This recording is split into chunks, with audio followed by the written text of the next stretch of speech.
Very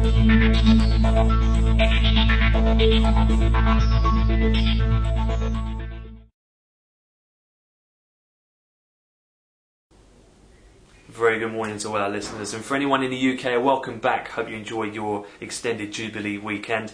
Taking a quick run through then of the morning's events and what to look out for as we head in toward the North American Open, and much of the anticipation here is in toward the ECB rate decision coming at 12:45 with the accompanying press conference of Draghi at 1:30. A lot of build-up in this has been on the fact that we could see further accommodation from the European Central Bank. Still yet to be seen on whether we would see any further easing though in this month or next. The general consensus of those economists surveyed, the majority are expecting no change today, but if there were to be any changes, likelihood is we could see a cut in the interest rate by either 25 basis points or 50, and also additional movements in further LTROs, given the two that we've already seen announced within the last year.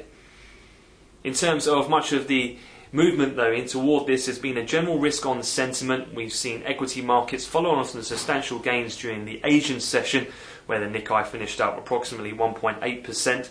Financials and basic materials have been held firm as a general risk unwind in the US dollar has also buoyed the commodity prices, with Brent and WTI already up around $1 at their best levels, with the dollar index down around 1/3%. In terms of some of this general sentiment as well, it is being somewhat underpinned by the G7 conference calls which happened yesterday, suggesting that various European ministers are looking at also backing Spain as well as Greece. Latest press reports coming out of De Welt in Germany this morning were suggesting a direct line for Spanish bank recapitalizations from the EFSF. Whether this legally can take place is still yet to be seen. However, some of these press reports have seen Spanish banks outperform their European counterparts, and indeed the IBEX is actually seen slightly higher than the core European bourses at the moment.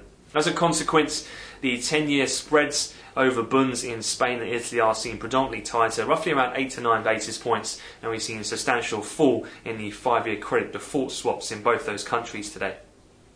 Looking forward then in terms of the rest of the session, given it's fairly quiet in terms of economic data coming out of the US, focus will largely depend, and definitely movements in the euro, on the outcome of this ECB rate decision, particularly the Draghi conference which is to follow at 1:30. That's going to be the key thing to look out for today.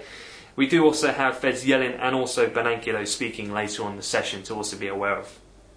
That pretty much though concludes the opening wrap from me, so for the moment, enjoy your trading day.